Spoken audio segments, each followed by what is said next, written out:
akin, shout out sa'yo. Ano siya, taga Tisdale din. Kaya lang, out of Tisdale ang ano niya, pero Tisdale area din. Nung nahuli ako,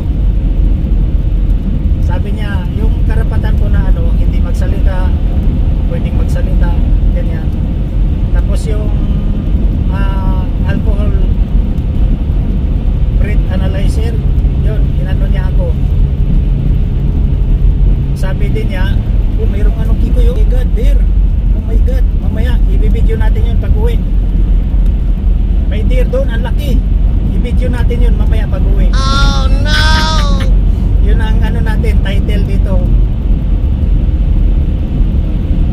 Title sa video na to. So balik tayo doon sa kwento, no? Yung nahuli ako. Sabi ko sa kanya, siyempre nag-overtake ako. Hindi, nag-overtake ka na nga. Kaya lang, minintain mo yung 120, alam mo naman ang Saskatchewan speed limit. Nasa ano lang, 100. So ayan, kanadin na naman tayo. Yan, pang-apat na ito mga kakikoy ko. Oh no! Apat.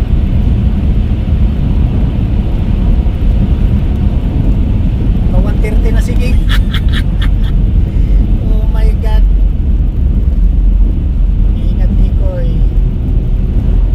Pag uwi ano na, laylo na tayo kasi ano, yung hindi na tayo nagmamadali. So yun, balik ulit tayo sa kwento natin na nahuli ako, no. Sabi ko, yung resulta ng ano pala, breath analyzer, alcohol, 0. Kasi hindi naman nagiinom si Kiko eh. Tapos yun, pag nahuli ka kasi rito, kailangan sa loob ka lang ng sasakyan mo. Sila ang lalapit sa'yo. Hindi katulad sa Pilipinas, ang driver lalapit sa pulis, meron nang nakaipit na ano, tira. Alam niyo yun? Kasi nangyari sa akin yun eh, nahuli ako. So, i-continuous natin, no? 0 percent yung alcohol ko. Tapos, sabi ko sa kanya, looks familiar to me. Are you from Tisdale? Yeah, I live south of Tisdale, sabi niya. Tapos, yeah, looks familiar to you. Yeah, I seen you sometimes in Kinet's fundraising. Yeah, I do volunteer. Okay, good for you. Hindi sa magkakilala tayo, magka-area tayo. Warning ka lang. Kasi ang rating mo, dito, 12 years ago. No. 2014 ang last kong ano eh. Yeah, 12 years ago ang last kong ano, ticket. Kaya yun ang ano doon, kagandahan. Sumunod ka lang sa patakaran ng ano, batas trapiko. Hindi ka magkaroon ng problema. Yun, senior ko lang sa inyo, no? Ito, mayroon na naman tayong mga kakikoy ko. Ayan, no? Oh no!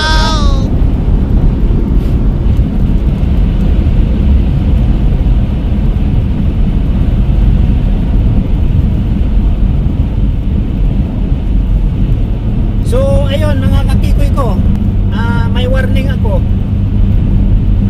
Parang nandito yata, nandun sa isang sasakyan. Kasi naka-attach ang ano nun eh, yung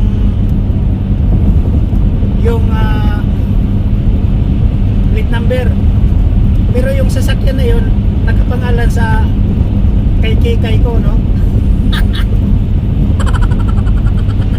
Ganun dito. Kailangan sumunod ka. Nahuli pala si Kikoy nung ano, last August 30, 2025, nahuli kami. Doon naman sa Saskatoon. Nahuli kami through ano, CCTV. yung intersection, actually yellow pa yun, yellow. Inabutan ako ng green sa ano, intersection. Yun, sinin sa akin yung video. So hindi ako makaano, Oh no! angal dahil caught on the act nga no, CCTV. Nahuli sa camera. So ang ginawa ni Kikoy, binayaran na lang 230. Oh no! Nahuli ako ng August 30, 2025. Tapos natanggap ko yung letter around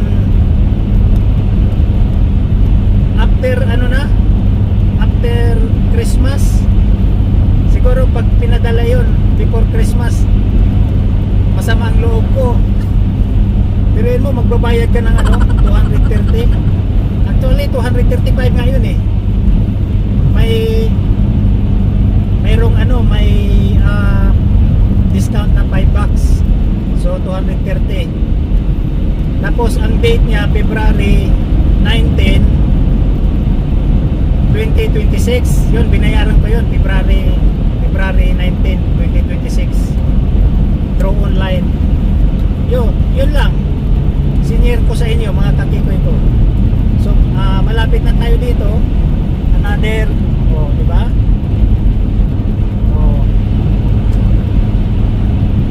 Ang dami na natin na overtaken na. Oh no! Dami nang na-overtaken si Kikoy.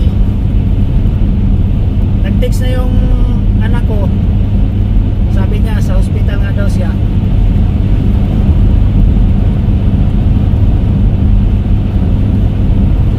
Oh my goodness. Kaya kayo sumunod kayo sa batas trapiko. Parang hindi magkaroon ng violation.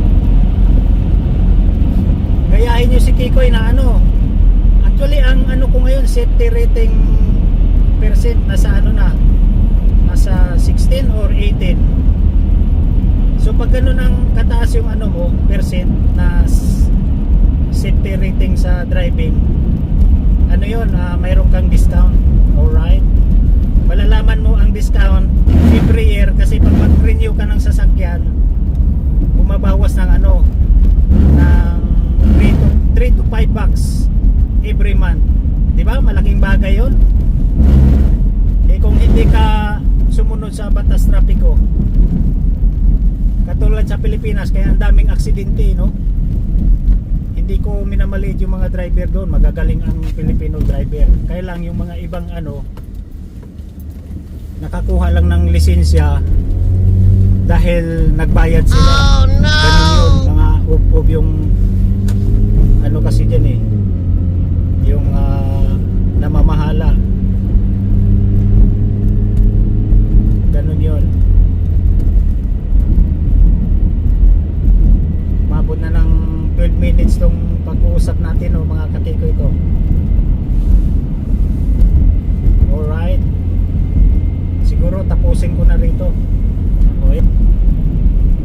Ito na yung Milford. Na tayo, nasa loob na ng Milford.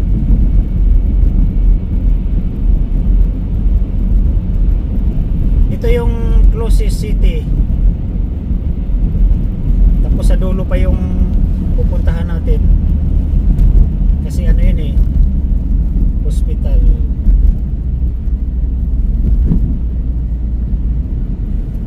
Hospital.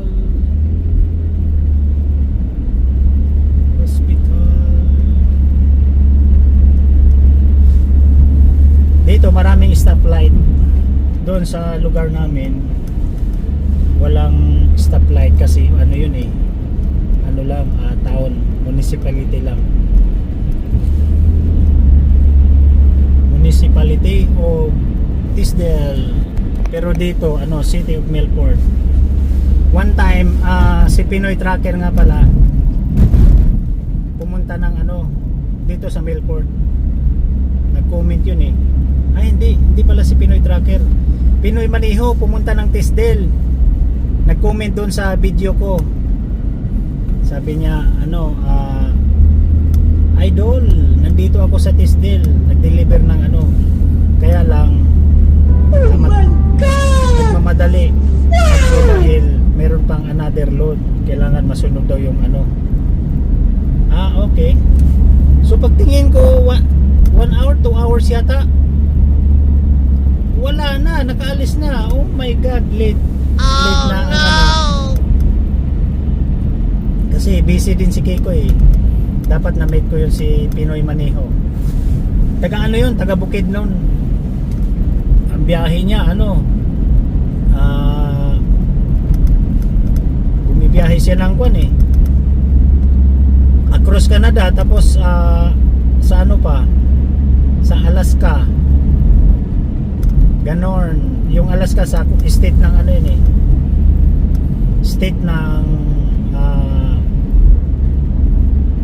USA. Yon, si Pinoy Tracker ano, US Canada biyahe niya. Lalayo, nag-average yun ng ano, isang biyahe lang nasa 3,000, 4,000. Ganon. Alright. Oh, sarado doon, no? Ano lang pala. Pero okay lang. Diretso tayo. Ginagawa yung kalsada, yan, no? Diba? Kailangan safe. Kasi para sa ano. Alright. So ganun lang mga kakikoy ko. Maraming salamat sa walang sawang pagsuporta. Kahit isa lang yung views ko, masaya na ako. Alright. So if you are new to my channel, please don't forget to subscribe Kiko YouTube TV. Alright. Bye bye. Talo.